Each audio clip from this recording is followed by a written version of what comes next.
Hello guys, in today's video we'll talk about how to fix Snapchat's avatar problem. So the answer is easy, just go to the settings and then scroll down to the apps section.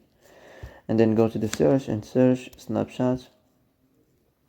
And next go to the storage, and here you will find this clear cache option, click on it. Now you can go check it if it worked, and if it didn't you can try to restart your phone or turn the Wi-Fi off and on, or the Bluetooth or the airplane mode. Also you can try to clear data, but be careful. If you clear data, all the Snapchat's data will be deleted.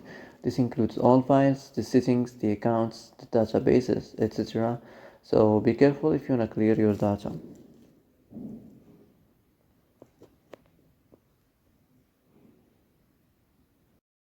So that's it for today's video. I hope this is the answer you've been looking for.